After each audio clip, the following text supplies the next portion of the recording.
As a teenager, I used to close down the gas station truck stop I worked at, alone. As the darkness fell and the scattered lights gradually dimmed, I would start my closing routine, shutting down the cash register and locking the doors. At that time, I was young, full of curiosity about the world, unaware of the hidden secrets of this place. A place that held a chilling mystery.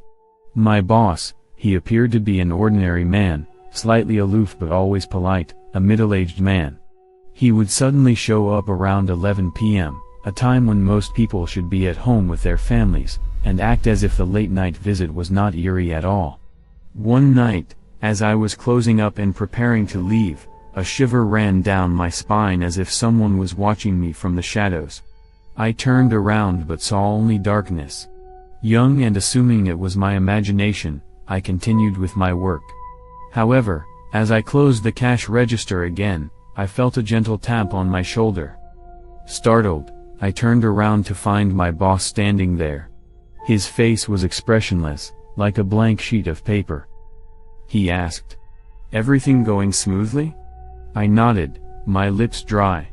He seemed oblivious to my fear and continued, "The night scenery is beautiful, isn't it?" I glanced out the window. Stars were twinkling in the dark night, but my heart weighed heavy as lead. I had no idea why he would be here at this hour, and his words always left me feeling uneasy. With time, I noticed more strange things about my boss. He didn't just appear at the workplace, he showed up in other aspects of my life.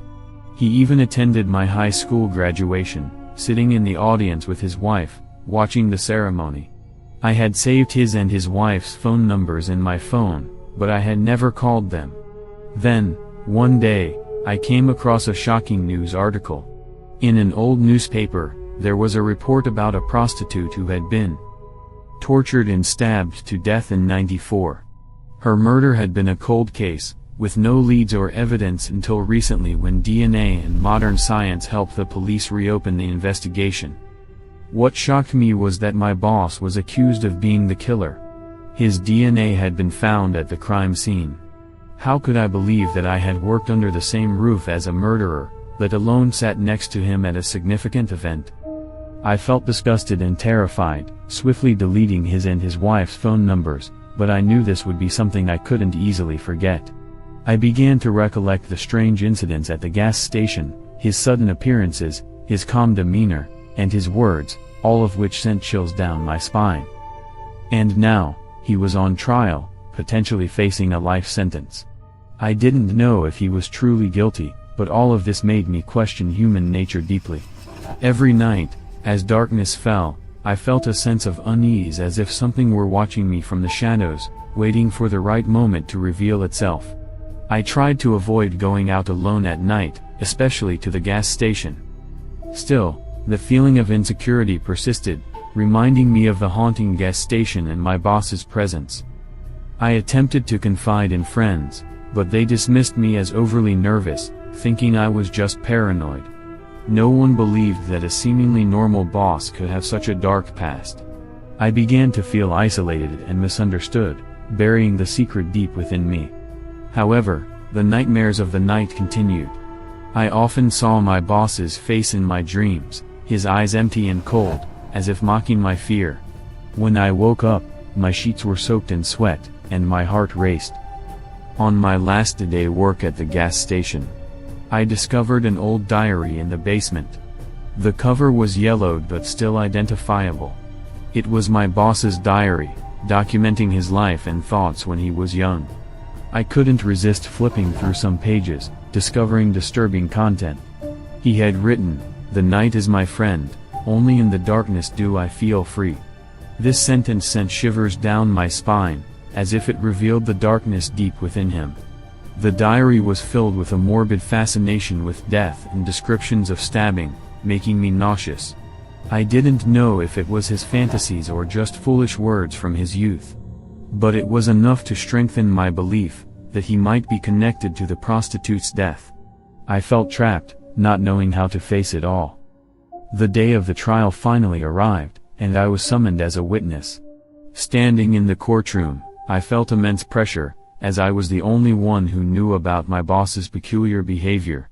My testimony could have a significant impact on the trial's outcome. In the courtroom, my boss looked no different from the man I remembered. He remained the calm and composed middle-aged man, showing no emotion. However, I knew that he concealed a terrifying secret. The trial went on for a long time, involving various pieces of evidence and witnesses. In the end, DNA evidence clearly proved his presence at the crime scene, seemingly irrefutable proof.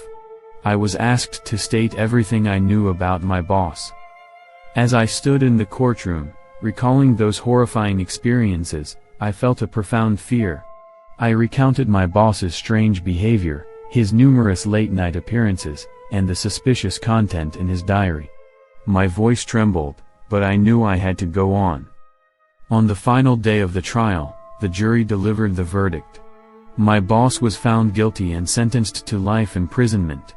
The judge, during the sentencing, said, "Your crimes have finally been revealed after all these years, and justice has been served."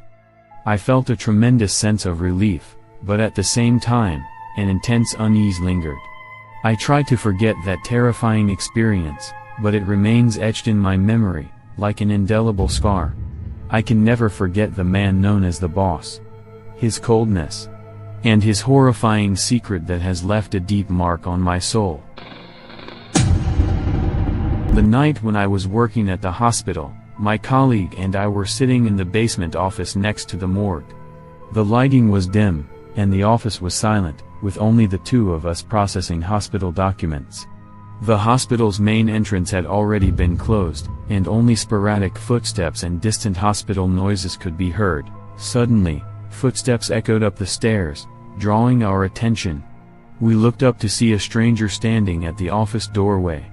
He had a somewhat disheveled appearance, but his eyes displayed an unusual excitement. I walked up, attempting to understand the stranger's intentions. "Do you need something?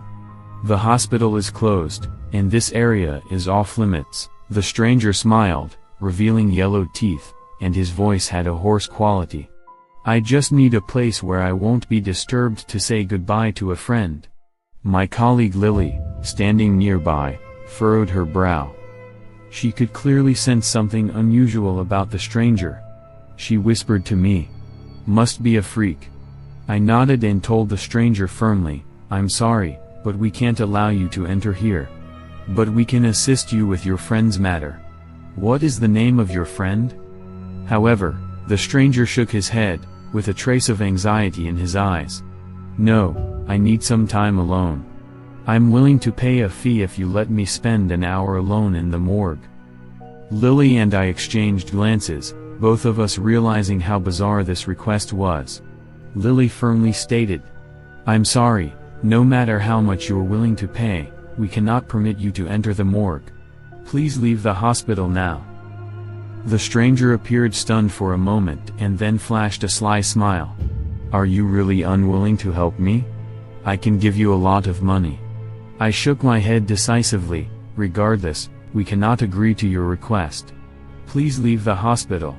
However, the stranger did not leave immediately. He stood there, seemingly contemplating his next move.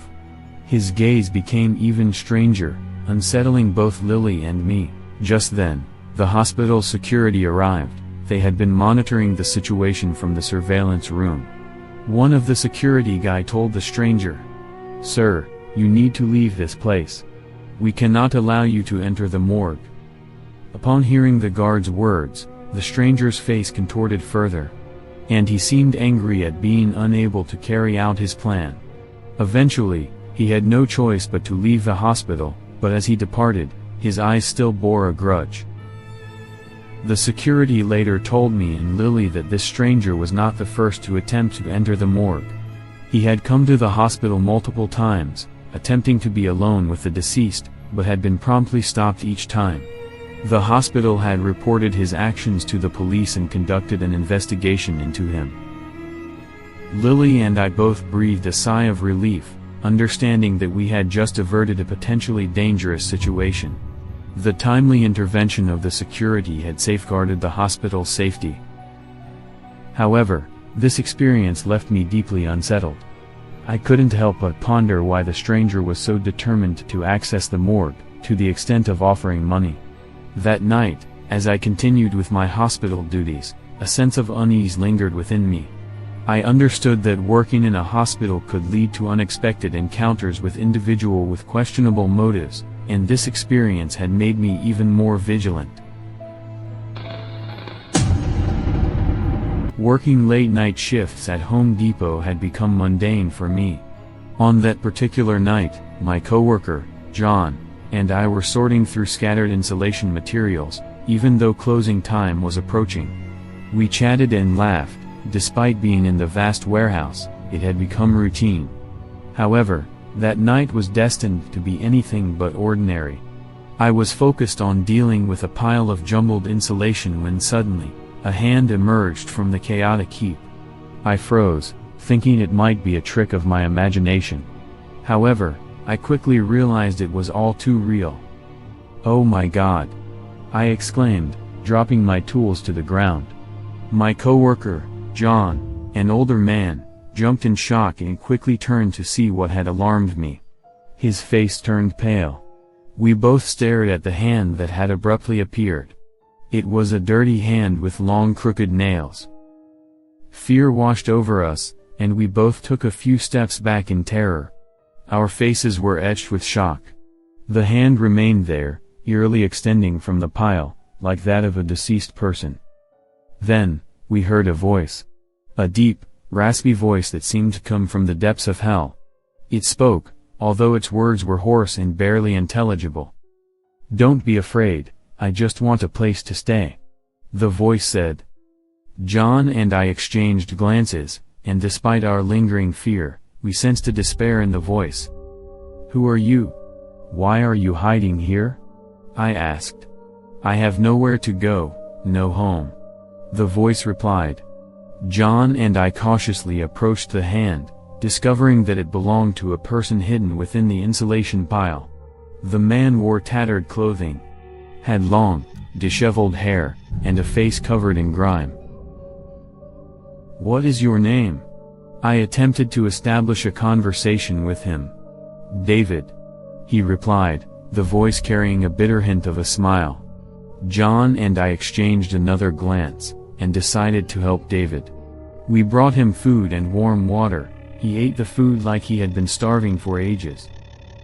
The homeless person, David, had been hiding in the warehouse for several weeks. His life had become incredibly difficult after losing his job. Then he lost his home due to fentanyl addiction. The warehouse was the only shelter he could find. And he relied on whatever remnants he could find in the warehouse to survive. Listening to his story weighed heavily on us. The warehouse was not only his refuge, but also his lifeline. That night, John and I made a pact not to inform anyone about our discovery in the warehouse. We feared that the homeless person would be driven away, losing his last sanctuary. Instead, every night, we brought him food and water, trying to make his life a little easier.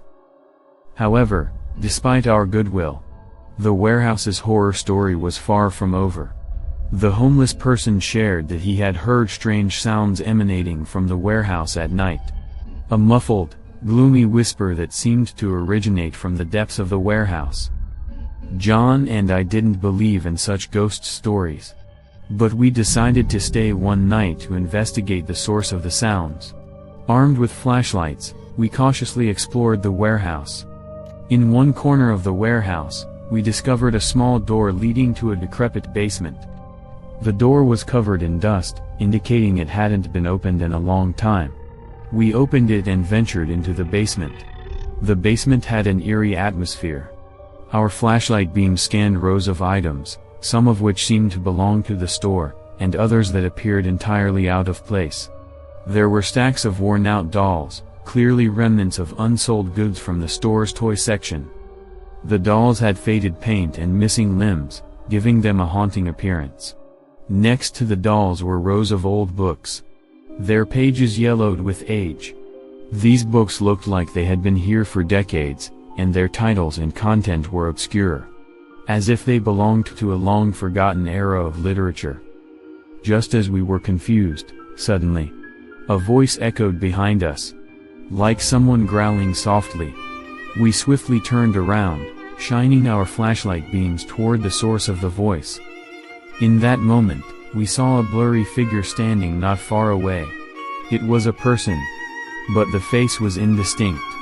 The presence gives off an icy feeling, sending shivers down our spines. We immediately realized that we weren't alone in the basement. Our hearts raced, but we decided to leave that place, vowing never to return. Back on the surface, we didn't tell the homeless person about the basement. We didn't know what the blurry figure was. But we didn't want to take any chances. We only hoped that he would safely get through the night. That night, we left the warehouse as usual, taking food and water with us for David. However, when we returned, David was gone. He had left a note that simply said, "Thank you for your kindness, but I must continue my journey." We never saw David again, and we never heard the sounds from the basement. The warehouse returned to its calm facade, as if everything had been just a dream. John and I, overwhelmed by the unsettling experiences in the basement, made the decision to resign after a month.